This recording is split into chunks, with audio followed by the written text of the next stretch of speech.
இன்றே டவுன்லோட் செய்து உங்கள் ஃபேவரட் ஷோக்களை என்ஜாய் பண்ணுங்க. உங்களுக்கு எல்லாம் குடும்ப குட்டின்னு இருக்குதானே? அந்த குடும்பத்தை காப்பாத்துறதுக்காக தானே இந்த மாதிரி அயோக்கியத்தனம் பண்ணிட்டு இருக்கீங்க. எப்படி உங்களுக்கு இதெல்லாம் பண்றதுக்கு மனசு வந்துச்சு? இப்படி ஒரு பாவத்தை செஞ்சுட்டு உங்க குடும்பம் எப்படி நல்லா இருக்கும்னு நினைக்கிறீங்க? மேடம், இந்த உலகத்துல பாவ புண்ணியம்லாம் எதுவும் கிடையாது. எனக்கு சரின்னு படுறது உங்களுக்கு பாவமா தெரியும், உங்களுக்கு சரின்னு படுறது எனக்கு பாவமா தெரியும். மேடம், நீங்க தப்பான இடத்துல கை வச்சிருக்கீங்க. விண்வெளிவுகள் ரொம்ப மோசமா இருக்கும். சொன்னா கேளுங்க, எங்க எல்லாத்தையும் ரிலீஸ் பண்ணி விட்டுருங்க. ரிலீஸ் பண்ணணுமா? ரிலீஸ் பண்றதுக்கு அவங்கள அரெஸ்ட் பண்ண மொத்த பெரிய ஜீப்ல ஏத்துங்க. ஏய், உங்களை யார இதெல்லாம் பண்ண சொன்னது? உங்க பின்னாடி யார் இருக்கா?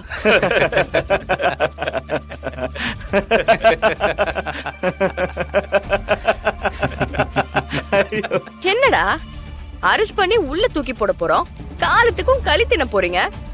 உங்களுக்கு எல்லாம் பயம் இல்லையா? சிரிச்சுக்கிட்டு இருக்கீங்க. நீங்க எங்களை தூக்கி உள்ள வச்சாலும் எங்களை ஜெயில இருந்தே காப்பாத்துறதுக்கு ஆள் இருக்கு மேடம். யாரா? ராணி. ராணியா?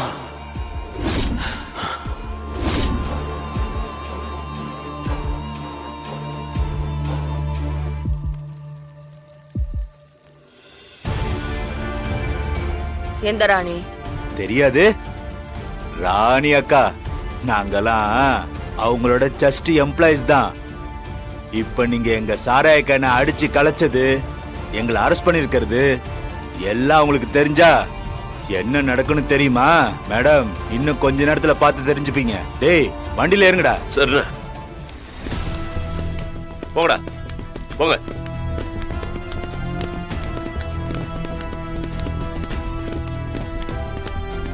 மேடம், கொஞ்சம் வாங்க மேடம். என்ன சமீர்? ஒரு நிமிஷம் மேடம், வாங்க சொல்றேன்.